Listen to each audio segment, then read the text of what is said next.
Hey everyone, it's Suey here. We are 1 week into our fairy tale read-along, Fairy Tale by Stephen King.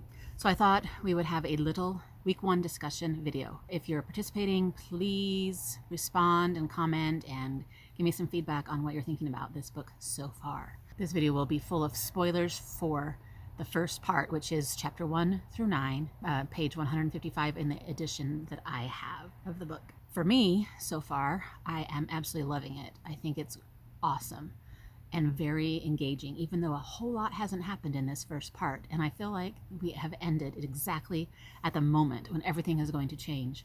Let's do a little summary real quick so far. We've got Charlie. He starts out telling the story about his mother's death and how his dad struggled with alcohol to deal with that.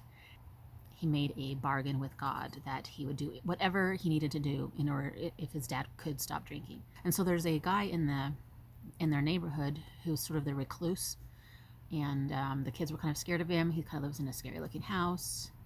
One day he's walking past this house and he hears some barking and some moaning and groaning and calls for help. And so he goes in and discovers that the dude of the house, Mr. Bowditch, has fallen off his ladder and has broken his leg. So he helps him, and then he ends up helping him some more and some more and some more. He ends up getting hired by Mr. Bowditch to do stuff around the yard, and even though he doesn't want to take money because this is his payback to God, basically. But he ends up becoming very close to him and to his dog, Radar.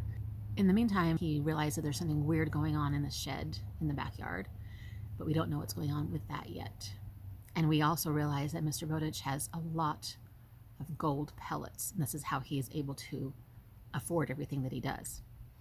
And he calls himself a woodcutter as his profession, which starting to make me wonder if he has any tie-ins to some fairy tale. I don't know if the fairy tale thing is going to be part of this, or if it's just going to have a fairy tale feeling, you know what I mean? So anyway, something is going on in that shed, and Mr. Bowditch is starting to get better from his broken leg, but he hasn't told Charlie anything yet. And then one day something crazy happens in the shed, and he goes out there, Mr. Bowditch goes out there and shoots something, comes back and is completely upset and ends up dying of a heart attack. Before he dies, he tells Charlie to listen to the tape. He says, and then you need to decide what to do with Radar, which is so mysterious. And that's where this section ends. So I know that we're going to hopefully listen to the tape right off the bat when we start reading next week's section and find out, maybe, I don't know if it's once and for all, but maybe start getting a clue as to what's going on with this guy and his dog and his gold and his shed. Some of my other random thoughts, really curious about what's going on with the dog. I feel like she has some sort of tie-in to everything, even though she seems to be dying also, but maybe not, I don't know. And I'm really loving Charlie as a character. He seems so sweet and so nice and so good. I'm hoping he stays that way, but I'm a little nervous that might be not how it all is. I don't know. And I'm also so surprised how big he is. I was picturing this little kid, but he's like 6'4", I guess. I don't know. And the whole murder of the jeweler dude, the guy that takes the gold and gives him money. There was a big murder there, and that was mentioned, but then I'm just like, why? Something's up with that, because why would they mention it otherwise, right?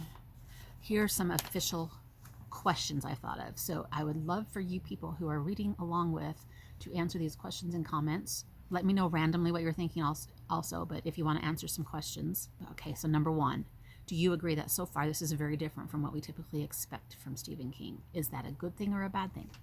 For me, it's kind of a good thing.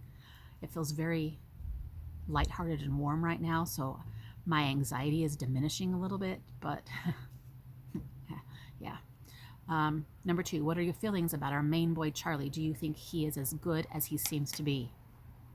So I answered that one a little bit already, but I really am enjoying him. He seems like a great guy.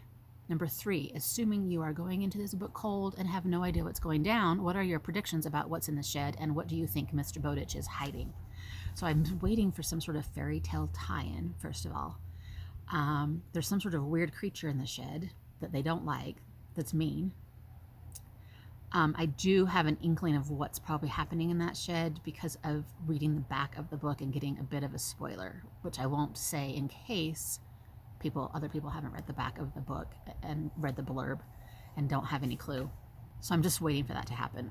What are your feelings about Radar the dog? Does she have something to do with the weirdness? And do you think she's really going to die as Charlie continues to foreshadow? I don't think she's going to. I think she does have something to do with what's going on. And I think the tape recorder is going to have a clue to that. Number 5. Are you annoyed that Charlie for randomly throwing out spoilers to us, the readers? And do you hate that or like that as a writing device? You know, Charlie keeps saying things like, and that was the last time I saw them.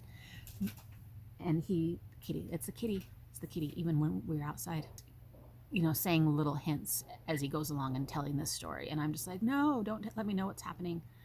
But I guess they're just small enough just to keep you reading. And the thing that he quote unquote spoils happens pretty fast after he says something. And then number 6, is the promise Charlie made to God a likely reason he was so motivated to help Mr. Bowditch, or do you think he has other motivations?